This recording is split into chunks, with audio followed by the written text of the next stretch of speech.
Jadi kalau Anda ingin mencari pasangan, kata Allah, setelah menemukan tempat-tempat tadi, ada dikira cocok misalnya dengan baik, maka dalil Quran bukan pacaran, bukan bertindak misalnya yang maksiat dan sebagainya, maka usaha yang serius untuk saling mengenal satu dengan yang lainnya. Dan kata alif ini di sini, makna saling ini tidak harus kemudian antar personalnya, bisa juga melalui orang-orang yang kenal dekat dengannya, tanyakan pada dia, atau kalau sudah jelas sampaikan maksudnya. Dalam konteks pertanyaan tadi, mohon izin, kalimatnya diawali dengan saling mengenal dulu. Jangan cepat-cepat menyampaikan maksud, jangan kelihatan sedikit begini tiba-tiba langsung antum sampaikan, tidak. Kenali dulu siapa dia, dan pengenalannya keluarkan kriteria sunnah Nabi SAW. Ya, jangan cuma beberapa ciri fisikal, tidak. Kata Nabi, tunkahul mar'atu li arba'in, perempuan dinikahi dengan 4 motivasi, 4 hal. Ya, pertama li jamaliha, ya karena cantiknya. Tapi bukan jamilah di sini, tapi jamal. Kalau jamilah itu cantik fisikal. Tapi kalau jamal itu sifat kecantikan yang diridhoi Allah Subhanahu wa taala, ya. Mohon izin ya, mohon maaf kalau diteruskan ke hadis-hadis Nabi, cantik itu ternyata bukan dalam keadaan fisik yang relatif. Kan orang bilang cantik itu relatif kan, kalau jelek mutlak gitu kan? Tapi dalam konteks ini apa yang menjadikan cantik itu relatif? Ternyata ada kaitan dengan akhlak. Saya mau tanya sebentar, cantik mana Sayyidah Khadijah dengan Zainab istri Nabi? Anda pernah lihat? Katakan Wallahu a'lam, nggak usah ngarang. Ingat saya katakan, pelajaran mengharang cuma ada di bahasa Indonesia. Di sini nggak usah dipakai. Ya, kalau nggak pernah lihat coba katakan Wallahu a'lam. Zainab binti Jahsh itu begitu cantik luar biasa. Orang melihat mata tidak berkedip, wajah tidak menoleh. Saking cantiknya, jauhlah dibanding ibu yang ada sekarang, kan? Itu luar biasa. Karena itu ketika Nabi menikah dengan Zainab, fitnah muncul. Wah, itu Muhammad cuma pengen menikah dengan dia saja. Ya, menggagalkan pernikahan anak angkatnya, cuma ingin menikahinya, cuma karena syahwatnya saja. Tapi dari beliau tidak pernah punya keturunan. Biasa. Maaf, dan tidak disebut dalam mimpi Nabi. Sayyidah Aisyah disebut dengan Humaira, cantik kemerah-merahan, tapi tidak disebut dalam mimpi Nabi. Siapa yang disebut? Sayyidah Khadijah. Ya, Khadijah. Sayyidah Khadijah ketika dinikahi oleh Nabi SAW dalam keadaan beliau janda, gitu kan? Telah menikah dengan laki-laki lain dan punya anak juga, dan Nabi sayang dengan beliau, cintanya luar biasa, masya Allah. Apa yang menjadikan begitu dicintai oleh Nabi? Jamalah, ada faktor keindahan melekat pada dirinya. Dilukiskan di Al-Bukhari, nomor hadis yang keempat, posisi paling kanan sebelah bawah. Lihat kalimatnya, saya lukiskan sebentar aja ya. Ketika Nabi SAW turun dari Gua Hira, jadi di Gua Hira wahyu belum turun. Setelah Al-Alaq turun, Nabi biasa bertahanus. Kemudian wahyu belum turun, Nabi turun ke bawah. Itu siang-siang. Begitu turun siang-siang, tiba-tiba dengar suara Muhammad. Sementara Rasulullah melihat ke kanan tidak ada orang, kiri kosong, depan nggak ada, ke belakang kosong. Begitu ke atas, tiba-tiba ada makhluk berjubah putih, gitu kan? Seperti duduk di antara langit dan bumi mengatakan Muhammad. Baik, sedangkan Nabi belum pernah melihat makhluk ini sebelumnya. Karena Jibril ketika turun menyamar jadi laki-laki yang memeluk Nabi. Belum muncul seperti rupanya. Gini aja lah ya, situasinya kita hadirkan sekarang. Ini antum pulang dari sini siang-siang, nggak usah malam. Begitu keluar, ada Pak Majid di sini, Pak Majid. Masya Allah. Dari kanan nggak ada orang, kiri kosong, belakang meleng nggak ada juga. Begitu lihat ke atas, Pak, jubah putih duduk begini, Pak Majid. Apa reaksi antum di situ?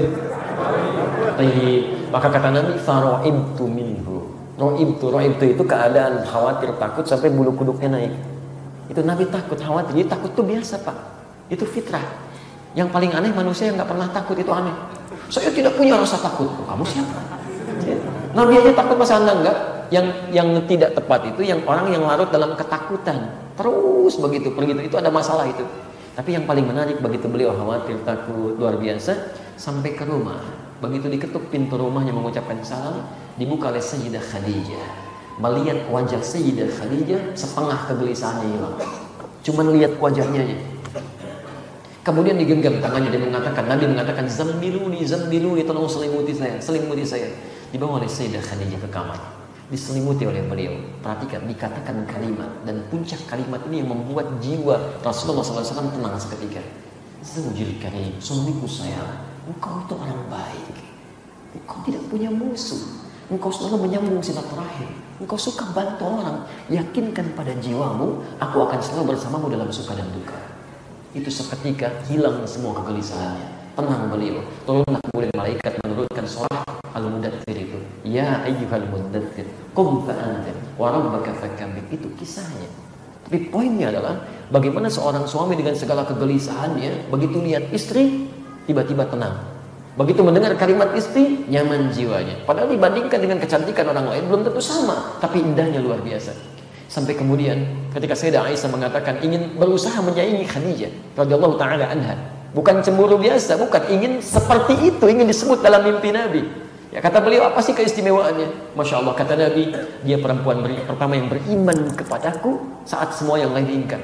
Dia perempuan yang menginfakkan semua hartanya untuk suksesnya dakwah ini. Sampai kemudian Nabi mengatakan dalam kubur, ya Khadijah, ya Khadijah, ya Khadijah, Masya Allah. Itu luar biasa. Ya, itu luar biasa. Jadi penghulu surga itu Sayyidah Khadijah. Maka kalau Anda mencari misalnya dengan konsep ta'aruf, cari silahkan. Ya, ada miniaturnya di istri Nabi. Makanya Nabi diperkenankan menikah dengan lebih daripada 4 perempuan. Kalau Anda belajar lebih dalam lagi, ikuti kajiannya tentang istri-istri Nabi, ternyata karakteristik perempuan-perempuan di muka bumi itu nampak nanti pada istri-istri Nabi sallallahu alaihi wasallam. Jadi dari yang paling cemburuan sampai yang paling perhitungan ada, Pak. Sebelum menikah dengan Nabi, tapi ketika menikah dengan Nabi diarahkan kepada hal yang positif. Cemburunya urusan ibadah, perhitungannya urusan ibadah, dulu urusan belanja, tapi ketika dididik oleh Nabi, tiba-tiba bagaimana satu kurma jadi ibadah. Bagaimana saya bisa menyaingi sholat sunnah teman saya yang satu itu. Bagaimana supaya saya bisa menyaingi ibadah dia. Itu selalu begitu. Nanti ibu pulang dari sini, coba cek kira-kira ibu mirip siapa. Ya, buka fikihnya, jangan belajar yang tinggi-tinggi dulu. Anda perempuan, keluarkan sahabat-sahabat perempuan, istri-istri Nabi, pelajari di situ. Alhamdulillah. Kalau kira-kira nanti Bapak uji aja besok, kira-kira mirip siapa. Ya, kalau mirip Sayyidah Khadijah, begitu antum pulang, lihat wajah istri, setengah kegelisahan hilang. Masya Allah. Mendengar kata-kata istri, ketenangan muncul Khadijah. Tapi begitu antum pulang, nggak punya masalah sebetulnya di kantor, lihat wajah istri, ada masalah misalnya kan? Itu repot, itu repot. Ya, baik. Itu cari. Jadi faktornya bukan cuma cantik, hati-hati. Ada orang yang cantiknya luar biasa, cantiknya 100%, cerewetnya 1000% misalnya, kan repot juga. Ya, tidak mudah situasinya nanti, tidak mudah. Kemudian yang kedua, lima liha, hartanya. Ada sering orang mengatakan karena harta bendanya, kayanya dan sebagainya. Bahkan ada ungkapan-ungkapan yang tidak elok. Lebih baik mencari misalnya, ada kalimat yang tidak tepat lah, tidak perlu saya ungkapkan ya. Perempuan yang sudah ditinggal suaminya tapi kaya, kan, dibandingkan dengan yang gadis tapi biasa-biasa. Itu nggak tepat kalimat ini. Ya, nggak tepat. Memang ada orang motifnya begitu. Tapi yang dimaksud dalam kalimat ini bisa dipahami dengan makna lain, yang bisa memanage harta suaminya. Begitu dapat suami penghasilan, dia bisa berbagi di rumah dengan baik, tempatkan di tempat yang bagus, cari yang begitu. Ya, bukan cuma antum cari misalnya, mohon maaf ya, antum penghasilan 5 juta, cari perempuan yang zakat malnya saja, zakat malnya saja 10 juta, gak akan nyambung. Antum penghasilan 5 juta, dia zakat malnya 10 juta. Begitu keluar ke mall ke sini, antum repot nanti. Ya, tertekan terus dan sebagainya. Taib. Yang ketiga nasabnya. Cari dari siapa dia? Dari kalangan terbaik akan menurunkan kebaikan-kebaikan. Ya, cari misalnya bagaimana pendidikannya, bagaimana kedekatannya dengan Allah kan, bagaimana cara orang tuanya, kerabatnya dan sebagainya. Dan yang terakhir lidiniha, ini yang paling penting, agamanya. Fa ini taribat yadak, ya, masyaallah. Fadfar bidatid dini taribat yadak. Fadfar bidatid dini. Pilih yang paling utama agamanya, maka Anda akan beruntung. Termasuk ibu bu ya, bapak kalau kedatangan seorang lelaki ke rumah dan agamanya luar biasa dekat dengan Allah, itu anugerah yang dikirimkan ke rumah. Anugerah, alhamdulillah. Ya, alhamdulillah. Mau lagi?